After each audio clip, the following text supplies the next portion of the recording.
Kabajamoo barattoota akkam jirtu? Nagaa keessanii? Ani nagaa kootii. Kun yuutuubii Gumii Raayyaati. Yuutuubii Gumii Raayyaa irratti odeeffannoon barbaachisoo fi gorsoonni garaagaraa isinii dhiyaataa jiru. Isinis haalaan hordofaa jirtu jedhee abdiin qabaa. Gorsoonni ani isinii dhiyeessaa jiru kun kan inni xiyyeeffatu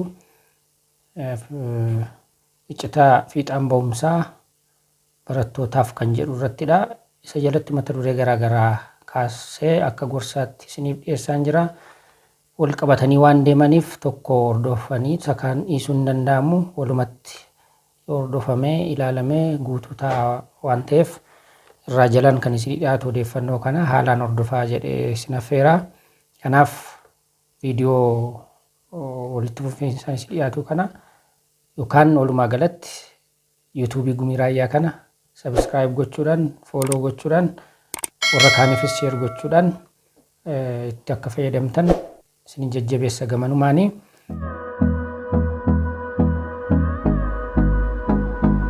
Egaan yeroo darbee mata duree iccita milkaa'inaa barattootaaf jedhu kana jalatti egaa hordofaa mata duree isinii dhiyeessaa dhufee inni yeroo darbee maal jedhaa nama odeeffannoo ta'uu kan jedhu haalaan wajjin ilaallee turre. Nama odeeffannoo barataa mooraa keessatti baratu keessatti turtii isaa keessatti akka barataatti odeeffannoo funaannachuu qabaa, odeeffannoo argachuu qabaa, waa'ee baruuf barsiisuu mooraa keessatti ta'uu irratti confused ta'uu hin qabu, odeeffannoo argachuu qabaa, odeeffannoo argatus filee itti fayyadamuu qabaa kan jedhu bal'ina isinii kaaseeraa. Isa gaa yoo warri ilaaltan inni kun immoo sattaanee kan dhufu waan ta'eef isa kana hordofuu dandeessu. Warri hin ilaalin garuu warri isan hordofin duuba deebitanii akka hordoftan isinin jajjabeessa. Inni guyyaarraa dhugaa dubbachuuf yoo ta'e hedduu barbaachisaadha barataadhaaf. Isaan kaan barbaachisoo miti jechuu koo miti. Isaan kaanis baay'ee barbaachisoodha. Inni guyyaa har'aa garuu haalaan barbaachisaa waan ta'eef isin darbuu hin qabu, hordofuu qabdu. Yeroota keessan warran hordofinis dursitanii yeroo argitan yeroota keessanis affeeraa barbaachisaadha. Nama odeeffannoo ta'uu kan jedhu isa yeroo darbe ilaalle keessatti wanti kaasne tokko barattoonni tokko odeeffannoo dursanii argatanii kan isaanii hin dhoksu, nama biraarraa immoo odeeffannoo haaraa dabalataan argachuu barbaadu. Kun doqnummaa jedhama, of jaallachuu jedhama jenneerra. Kanaaf viidiyoo kana dursitanii kan argitan, kan itti fayyadamtan doqnummaa hin qabaatinaa, ofittummaa dhiisaatii. Barattoota warra kaan warran arginiifis Gumii Raayyaa irratti odeeffannoo akkasii darbaa jira. Barataa kan ilaallatudha. Barataa baay'ee fayyadaa, fiixaan ba'umsaa fi odeeffannoo gaarii kennaa. Kanaaf baniitii hordofii ilaalii jedhaatii hiriyoota keessan affeeraa jedhanii isin jajjabeessaa. Innirraa haalumaan barbaachisaadha. Kanan jedhee fiigaa maal jedhaa mala qo'annoo fayyadamuu jedha. Mala qo'annoo fayyadamuu. Egaan hojiin barataa adda dureedhaan barataan hojiin isaa maali jennee yoo gaafanne barachuu fi waan barate immoo qo'achuu yookaan dubbisuudha. Qormaataaf immoo qopheessuu, beekumsa argachuu. Kanaaf hojiin barataan jalqabaa barachuu, dubbisuu yookaan qo'achuu, qormaataaf beekumsaaf of qopheessuu. Kana hojiin barataa. Yeroo dubbisnu garuu yeroo qo'annu akkamittiin dubbisnaa, akkamittiin qo'annaa isa jedhudha dhimmi guddaan. Har'as kan waliin ilaallu isaan kanaadha. Yeroo qo'annu mala fayyadamuun baay'ee barbaachisaadha. Sababiin isaa yeroo tokko maal jedhama, work hard, study hard jedhama. Garuu wanti barbaachisu study hard, work hardin barbaachisaa ta'ee utuu jiru garuu work hard, study hard duwwaadhaan wanti dhufu jiraachuu dhiisuu danda'a. Kanaaf maal ta'uu qabaa? We should study not only hard but also smart. Wanti jedhamu jira. Barataanii cimee hojjechuu duwwaatu hin ta'in mala fayyadamuu cimee qo'achuu duwwaatu hin ta'in mala fayyadamee qo'achuunis baay'ee barbaachisaadha. Sababiin isaa namni tokko muka mura yoo jenne muka guddaa mura yoo jenne callisee qottoo doomaadhaan yookaan qottoo qara hin qabnen yoo muka sana tumaa oolee work hard ni jennu isa kanaadha. Cimee ma hojjetaa, inuma tumaa, inuma rukutaa mukichi hin jigu. Kanaaf humni isaa garuu ba'aa jira. Kanaaf maal gochuu qaba namni kun humna baasaa jiru kana hojiirra oolchuudhaaf sirriitti cimee hojjetaa jira garuu mala fayyadamaa hin jiru. Muki kun kan jiguu danda'u yoo inni cimee humna isaa baasee hojjete qofa otoo hin ta'in malas dabalataan yoo fayyadamedha. Kanaaf maal gochuu qaba namni kun tokkoffaa qottoo isaa kanaa yookaan murtuu isaa kanaa qarachuu qaba. Murtuun isaa kun yookaan qottoon isaa kun qara gaarii qabaachuu qaba. Kun mala isa tokkoffaadha. Waa'ee isa kanatti yaaduu qaba. Qarachuu qaba. Al takkaa qaruu duwwaatu hin ta'in muree qaraa deemuu qaba. Inni lammataa itti naannee muruu qaba. Karama tokko duwwaa muraa ooluu hin qabu itti naannee muruu qaba. Kun kan maal jedhama mala jedhama. Kanaaf jabaatee muruu fi enerjii isaa baasee jabaatee muruuf mala itti dabalee muru. Isaan kanaan ol duukaa yoo fayyadame mukicha jissuu danda'a haala salphaatiin. Garuu maloota kanatu hin fayyadamin. Murtuun isaa yookaan qottoon isaa sun qaratu hin qabaatin. Itti naanna'ee utuu hin murin. Guyyaa guutuu qottoon qara hin qabneen yoo muraa oolee tumaa oolee humna baasaa oolee jabaatee hojjechuun isaa suni muka sana akka jissu isaan gargaaru waan ta'eef adeemsa baruuf barsiisuu keessatti steady hard inni jedhamu kuni barbaachisaa ta'ee utuu jiru garuu smart ta'uu qaba. Haalli qo'annaa keenyas mala kan dhaate mala kan qabu ta'uu qaba. Kana ta'uu baannaan garuu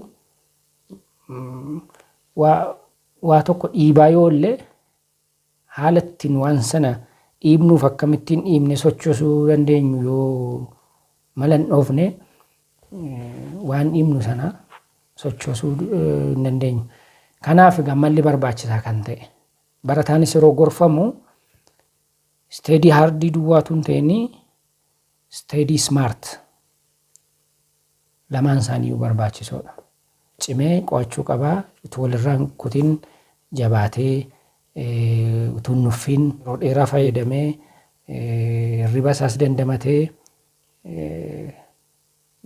humna isaas maalsa kan jedhamu kuni hard isa jennu cimina agarsiisa. Malli garuu achi keessatti baay'ee barbaachisaadha. Akkamiin qo'ata namni kun maal fayyadamuu qaba? Maloonni qo'annoo jedhaman kun maal fa'i? Isa jedhudha. Meetodii akkamii fayyadamee qo'achuu qaba. Dhimma kana ilaalchisee yuutuubii irra kan hojjettu dhalattuun Ingilizii tokko barsiistuu afaan Ingiliffaa yuutuubii irratti hojjettudha. Yoo barbaaddan fooloo godhaan baay'een jaalladha. Barsiisa ishee afaan Ingiliffaa baay'ee bifa bareedaa ta'een barsiisti. Luusii jedhamti. Hordofuu dandeessu. Maal jettii? Mala qo'annaa afaan Ingiliffaa irratti waan barsiistuu fi mala qo'annaa afaan Ingiliffaa itteeti kan isheen keesse. Garuu malli qo'annaan isheen keesse kuni barnoota kamiif iyyuu kan fayyadudha. Kanaaf kallattiidhumaanii mala qo'annaa isheen keesse kanaa gara keessanitti isiniif dhiyeessaa. Barnoota kamiin keessatti iyyuu maloota kana yoo fayyadamnee qo'annee fiixaan ba'umsi keenya olaanaa ta'a. Jabaachuu keenyatti mala kana yoo daballee bu'a qaboota taana waan ta'eef haalaan hordofaa. Kanaaf dhagaa ni har'aa isa guyyaa kaan irraa hamma tokko adda waan ta'eef haalaan hordofaa jedhee kanan isin gorseefis. Jalqaba irratti waan 5 keessi mala qo'annoo jettee waan 5 keessa jirti.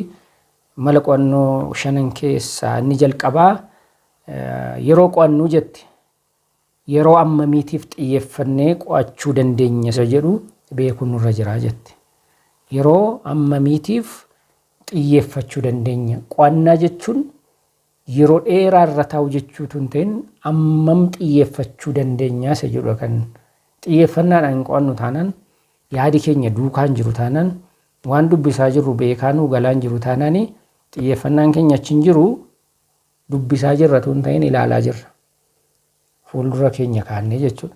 Kanaaf maal jettii xiyyeeffachuu hanga dandeenyu duwwaatti dubbisuutu nurra jira. Xiyyeeffannaa keenya wantoota jeequu danda'an immoo adda baasnee beeknee isaanirraa bilisa of gochuu yoo danda'ame.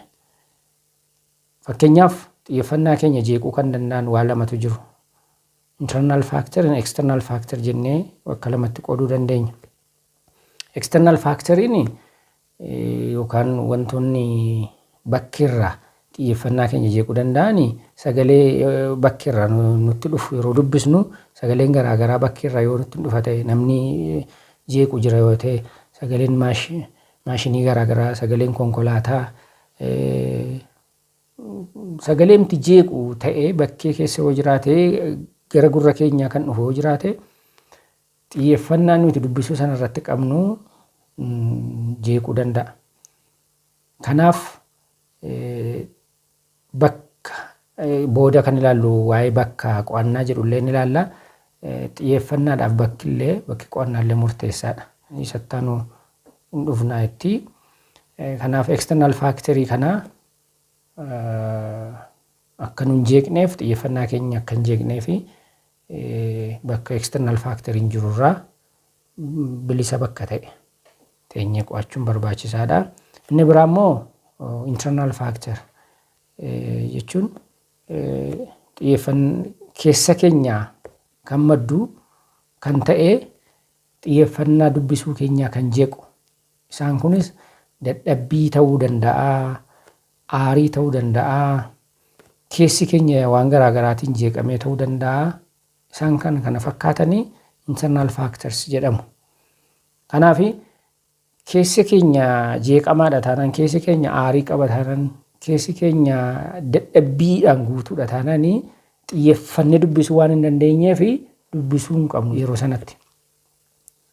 Yeroo dhiisnee yeroo keessi keenya tasgabbaa'u gara dubbisuu keenyatti gara qo'annaa keenyatti deebi'u. Dubbiin dubbisuu jedhamu qo'achuu jedhamu ijatti babaasuu jechuu miti. Dubbisuun hubachuudha. Dhimma sammuu wajjin wal qabatuudha. Understanding, comprehension isa jennu. Ija irra kaawutu hin ta'in waa ijaan fuudhee sammuutti dabarsuu danda'uu qaba. Sammuun immoo sanatti hiikaa kennuu danda'uu qaba. Yeroo sanadha hubanneerra kan jennu. Kanaaf ijaan fuunee gara sammuutti dabarsinee sammuun hiikkaatti hin kennu taanaan dubbisnee hin jedhamu. Hin ilaallee yookaan immoo hubanneerra comprehend gooneerra hin jedhamu. Kanaaf hubachuudha dubbisuun waan ta'eef qo'achuun hubachuudha waan ta'eef xiyyeeffannaan keenya immoo kan jeeqameedha tasgabbaa'aa miti taanaan waan dubbisnu sana hubachuu hin dandeenyu waan ta'eef internal factor dadhabbii aarii fi eekkamsi keessa keenya waan garaagaraatiin kan jeeqamsi yoo jiraate amma keessi keenya tasgabbaa'ee nagaa argatee dubbisuudhaaf hubachuudhaaf qophaa'aa amma ta'utti dubbisuun faayidaa hin qabu. Kanaaf isaan kanarraa bilisa ta'uu keenya mirkaneeffachuu nurra jira. Internaalii fi eksternaalii warra jedhaman kanarraa faaktaroota kanarraa bilisa ta'uu keenya mirkaneeffachuu nurra jira. Xiyyeeffannaan keenya maal ta'urra qaba tokkoof tokko dubbisuu keenya waan dubbisnu sanarra ta'uu qaba. Wanti xiyyeeffannaa keenyaatu dubbisuurraa nu jallisu jiraachuu hin qabu. Kanaaf yeroo dubbisnu isaan kuni yoo nutti dhaga'amu ta'e xiyyeeffannaa keenya waan jeeqaniif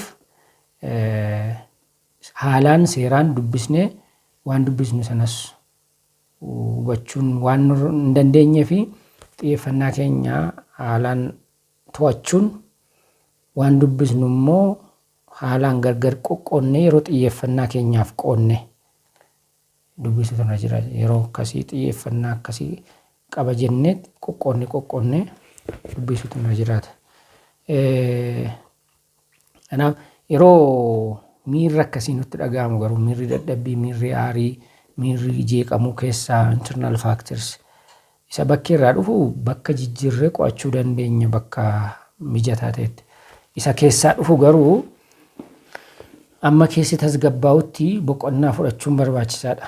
Yeroo darbe kaasneerraa sammuun boqonnaa barbaada.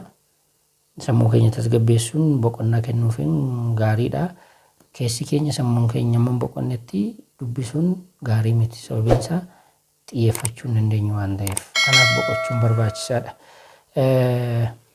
Kanaaf waan dubbisnu sanaa bu'aadhaaf dubbisuutu nurra jira waan ta'eef wantoonni akkasii immoo amma sammuu keenya keessa jiraatan.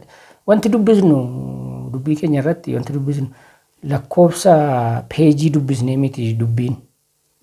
Waan dubbisnee xinnaatu isa guddatus hubanneerraa isa jedhudha. Hubannaan immoo xiyyeeffannaa wajjin adeema.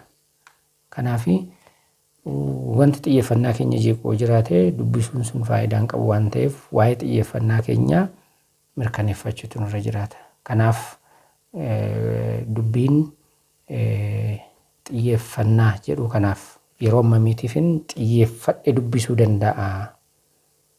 Yeroo muraasaaf xiyyeeffannee dubbisnee isa booda dadhabuu dandeenya. Dirqamatti fufuu qabna jennee murteessuu nurra jiru. Akkuma yeroo darbee isinii kaase nama laalee namni dubbisuu barataa laalee namni hojii isaa hojjetu namni konfiidensii hin qabne maal godha jennee irra eeggadda. Utuma irribii isa rakkisuu, utuma dadhabuu, utuma iji isaa irribaan guutee jiru maal godha dabtara isaa irratti jaba baasaa ta'a. Sababiin isaa maaliif barataan inni kan taa'aa jira, barataan inni kan dubbisaa jira.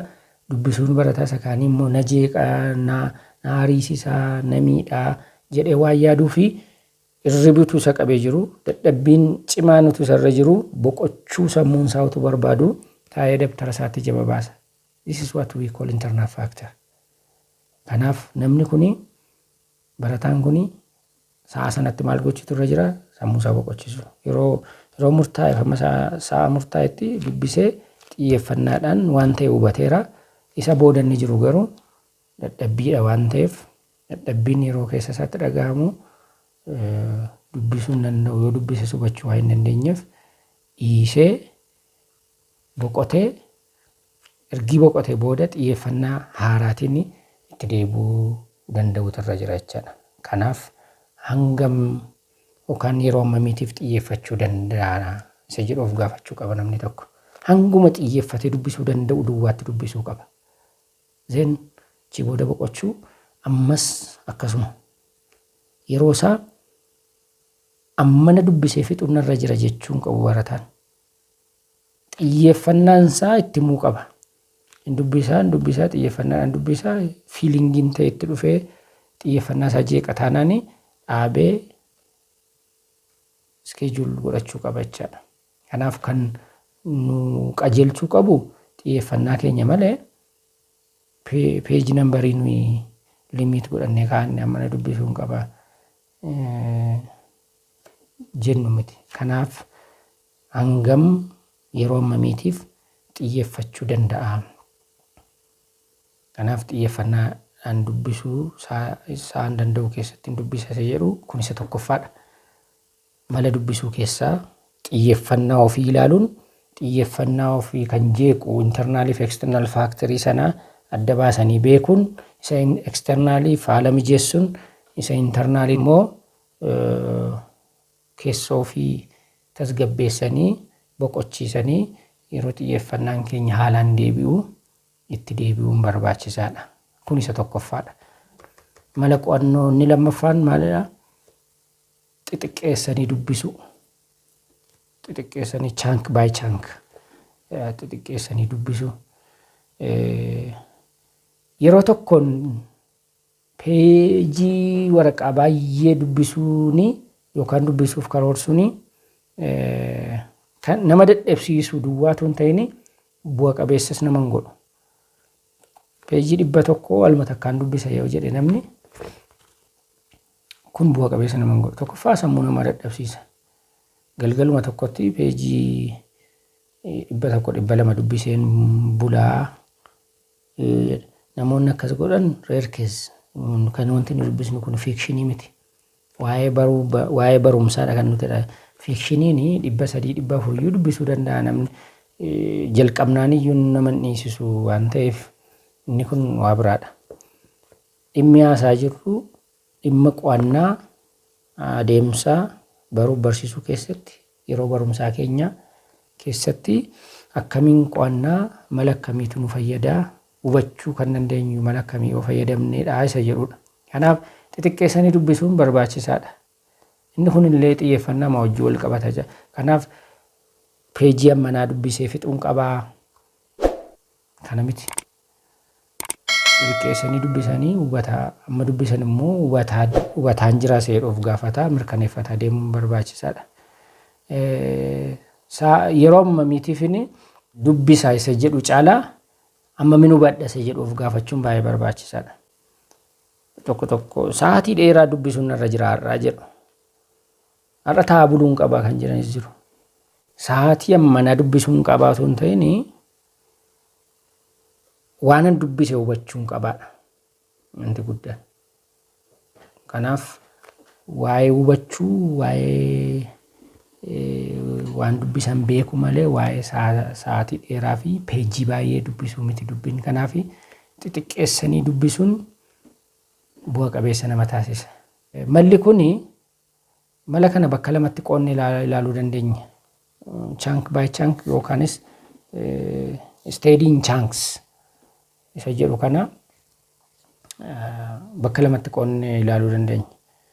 Inni jalqabaa dubbisuudhaaf kan qopheeffanne peejii baay'ee kan qabu kitaaba gargar qoqqooduudhaan peejii muraasaanii dubbisnee fixuudhaaf karoorsuutu nurra jiraata. Kitaaba peejii baay'ee qabu dirqamaaluma takka fixuun qaba jennee akka nama dubbisanii fixuu dorgommii akkasii keessa galeetti of yaadurra peejii hanganaatti har'a hanga kanaatti immoo yookaan yeroo akkasiitti kan jedhu qoqqooddannee xixiqqeessinee dubbisnee waan dubbisne sana immoo hubachuu keenya mirkaneeffachuutu nurra jira. Inni steady in chunks yookaan xixiqqeessanii dubbisuu isa jedhu kana inni lammataa immoo maal jechuudha har'a kan baranne har'uma waa'ee barataadha kan haasaa jiru. Har'a kan baranne har'uma bor kan barannu boruma dubbisaa deemutu nurraa eegama. Kana steady in chunks ni jedhu xixiqqeessanii dubbisuu ni jedhu kana. Barattoonni baay'een waan baratanii walitti tuulanii ji'a tokko ji'a lama ergite yookaan immoo qormaata yeroo ga'u hunduma isaa walitti qabanii al takkaa dubbisu. Inni kun baay'ee dogoggora. In chunks xixiqqeessine dubbisu. Akkas jechuun har'a barannee kan gallu har'uma jalaa dubbisu. Kan koorsii hundumaa guyyaama barannu sanaa jalaa dubbisu. Har'a isa borii bor isa iftaan akkasiin jalaa cabsaa yoo deemne xixiqqeessanii dubbisuu jechuun isa kana. Walirra tuullachuun walirra kaachuun hojii baay'ifachuudha. Kun raawwatee ta'uu hin qabu. Maaf kaan marsaa meeqayyuu dubbisuu dandeenya waan ta'eef jalaa cabsaa dubbisaa yeroo deemnu garuu itti deebinee al takka gaafa qormaata ga'u yoo dubbisne nutti ulfaatu waan sila hubannu waan sila beekne dubbisna wanta ta'eef. Kanaaf inni lammaffaanii malli dubbisuu malli qo'achuu maalidhaa? Xixiqqeessanii qo'achuu xixiqqeessanii dubbisuu. Inni kun immoo akkuma isiniin jedhe kitaaba peejii baay'ee qabu tokko qoqqoodanii dubbisuu fi waan har'a baratan har'a waan bor baratan bor dubbisuu isaan kana lamaan ilaallata. Kanaaf mala kana fayyadamnee bu'a qaboota ta'uu dandeenya. Maloota har'a waliin ilaallee haalaan akka hubattan, haalaan akka hordoftan, akka itti fayyadamtan, barattoota ergatiin jiraniif sheer akka gootan, ofii keessanis sabiskiraayibis akka gootan isiniin jajjabeessaa. Odeeffannoo bal'aa isiniif dabarseera jedheen abdii qabaa. Garuu odeeffannoo bal'aa kanatti fayyadamuutu isinirra jira. Maloota kanas haalaan hubadhaatii eksperimentii ofirratti geggeessame maloota kanatti fayyadamaatii bu'a qabeessa ta'uu keessan hubadha ilaala. Amshuur mala kana seeraan itti fayyadamnaan qo'annoo keessan haala kanaan qo'annaan fayyadamoo akka taatan abdiin qaba. Kan har'a asuma irratti yoo dhaabne gaarii natti fakkaata. Kun yuutuubii Gumii Raayyaati. Yuutuubiin Gumii Raayyaa odeeffannoo fi gorsa barbaachisoo isinii kennuu ittuma fufaa. Isinis faana dha'uu ni isinaa. Hordofaa, sabiskiraayib godhaa, sheer godhaa. Kanarraa asuma irratti dhaabaa. Sattaanutti maloota hafan walitti deebinaa. Galatooma.